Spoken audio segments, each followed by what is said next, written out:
Welcome to the Bible Lands Museum, Jerusalem. I'm Nachliel Selavan, the museum guy, and I'm here to take you on a short tour of ancient Egypt in preparation for Pesach. Ancient Egypt, as its name tells us, is the narrow land of two countries. Just like we have Yadayim, Einayim, Oznaim, we also have Mitzrayim. It is very tsar, very narrow, and it is two countries. It is Upper Egypt, which is the Nile Valley, which then pours into the north, into the Nile Delta, and then into the Mediterranean Sea. This is called Lower Egypt. Mitzrayim is a narrow land, Tsar, which is Upper and Lower Egypt. The title of the ancient kings, the pharaohs, is the ruler of both lands, and Egyptian history is all wrapped in understanding the Nile and the unification of the two countries of Egypt. I'd like to take you on a short tour into the Egyptian fascination with the underworld, the afterlife, and monuments and mausoleums for the dead. And through that, to talk about a message for Pesach.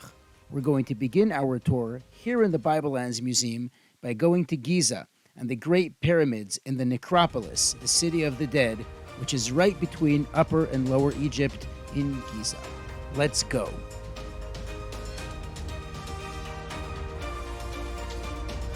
Welcome to the Pyramids of Giza.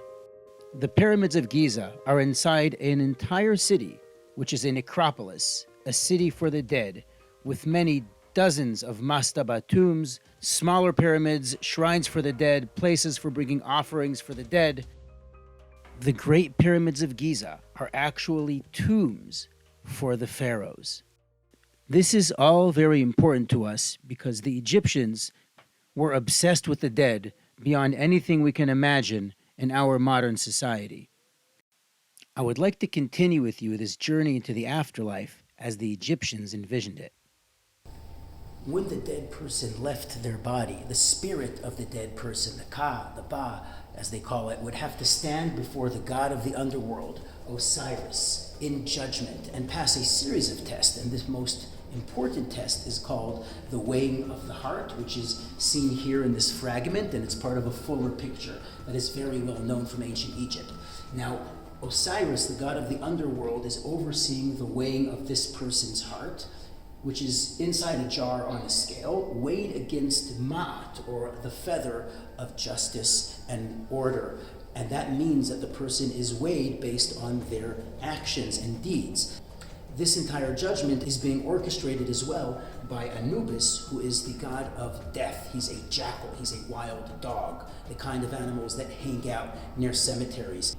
The Egyptian connection with Anubis was so profound that when we have Makat Bechorot, we read, Ulechol b'nei Yisrael lo yaharatz kelev leshono lemeish ve'ad isha, and the purpose of the dogs being completely silent, dead silent, no pun intended, during Makat Bechorot is because that way the Egyptians will learn Ki Hashem hu hamafle ben Mitzrayim uven Israel, and not, as their mythology would have it, the god of death. If their heart is too heavy or kaved, then this monster, Amut the devourer, will consume their hearts and they'll be gone forever.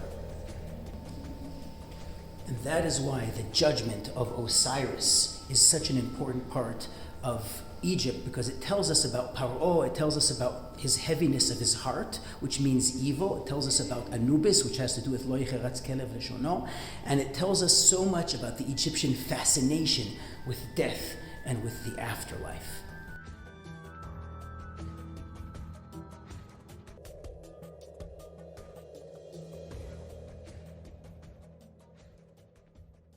Ramses II, Ramses the Great, maybe or maybe not the Paro of Yetziat Mitzrayim, but that's not what matters to us. This is a sitting statue of Paro, as the cartouches, the symbols on the sides, tell us.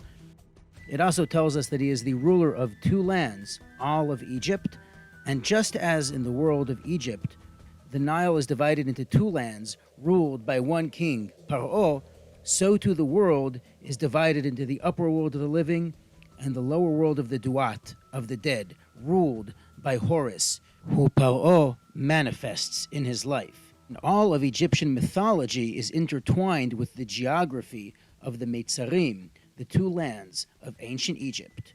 Our takeaway from this important short visit to Egypt is the fascination with death, versus the fascination of Torah, v'chai bahem, and living and life. ואתם הדבקים בהשם אלוהיכם, חיים כולכם היום. חג כשר ושמח.